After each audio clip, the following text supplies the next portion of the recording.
Hey, what's up everyone? Welcome to 90 Day Fiancé latest news. Sometimes the toughest fights in life do not leave behind explosions. They leave behind stillness. Not the silence of tranquility, but rather the silence following calamity. The quiet of the breath held. Between a pulse and a flat line, quiet exists. The sort of quiet screaming calls for. And in the distant corners of Istanbul, where cobblestone roads cradle centuries of secrets, where the muezzin's call dissolves into traffic, where beauty and melancholy walk hand in hand, a man named Sarper joined that silence. That morning he did not wake up hoping to lose everything. Nobody never does. Like every spring day, it was simply normal. The sort of day dancing on the brink of sunlight and storm. He needed to run errands. Messages to respond to. Designed a workout. Perhaps Shekinah could be contacted by phone. But good timing is not a feature of life. Tragedy strikes without invitation.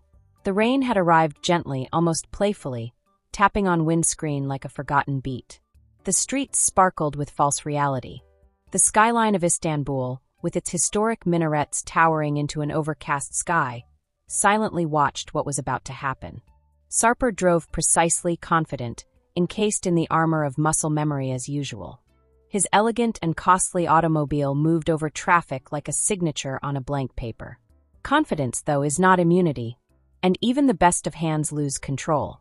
He turned just once, a curve, a known bend on a road he had driven more times than he could count. Only this once.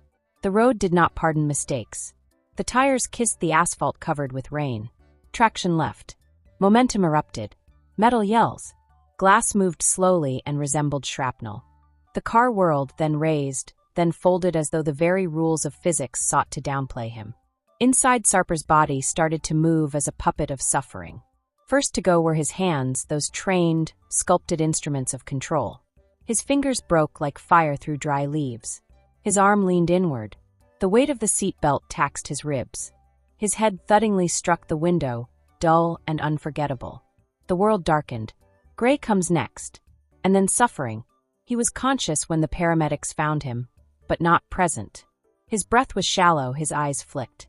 His once perfect stance slung like a marionette with cut strings.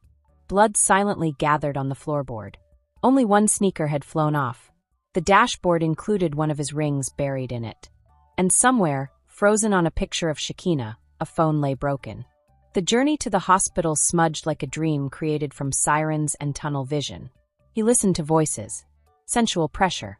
Still, none of the words made sense. His body shrieked. His ego was bleeding. Deep down, a darker concern rooted itself. What if I never am the same once more? Shekinah sat on the edge of a couch across the city that seemed no more like home. She had sensed something before the phone rang. Like prophecy, a chill, a tremor, a pulse of terror passed through her. She knew even then when her phone turned on. She was already familiar. She paid just half attention to the whole message. She left out asking which hospital. She just moved. Shoes on incorrect feet. Half-zipped jacket. Not a phone charger, not makeup, not second thought. Only he. Just the image of him by itself. She arrived and the world slowed down. Hospital lights whirled above like judgment. Antiseptic clung to her throat, smelled. Every hallowed corridor seemed excessively long.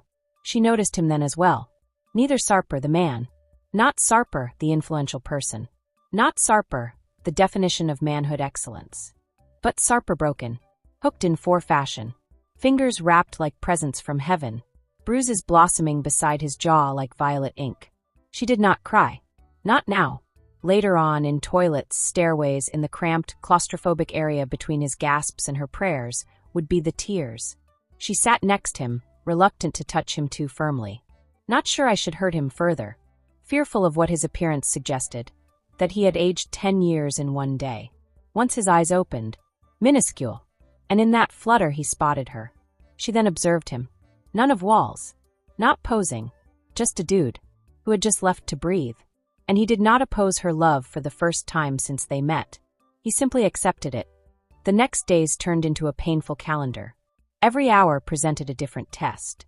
Every dawn resulted in fresh restrictions. Even breathing is difficult. Sarper disliked it. Not only the suffering but also other aspects. Not limited to the shattered bones. But the sensitivity. He had brought his body into compliance. Now needed assistance to sit up.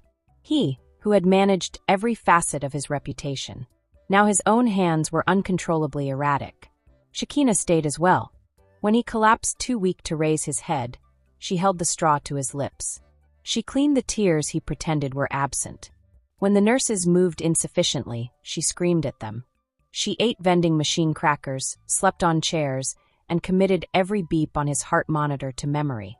And he murmured things he never would have dreamed he could utter in the quietest hours of the night, when the city outside forgot him, when the pills vanished, and when pride finally gave up.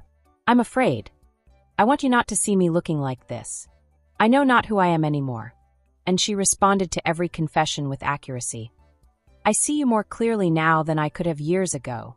You are free to feel terrified. I have nowhere to be going. Because real love is not created in romantic montages or picture sessions. Built here is this. In the foul smell of antiseptic. In the low fluorescent lights. In the sound of pride swallowing agony." And as his bones started to mend, something else started to develop. Veracity.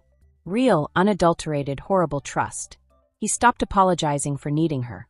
She ceased keeping her fear of losing him under cover. And day by day, throughout every torturous rehab stretch, through every whispered doubt, through every bandage and brace and scar, they evolved into something they had never known before. Not lovers. Not star co-stars. Not a couple trapped in the anarchy of broadcast love.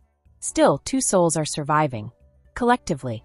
This gossip is over. If you liked the video, then give your opinion in the comment box and stay with us by subscribing the channel. Thank you.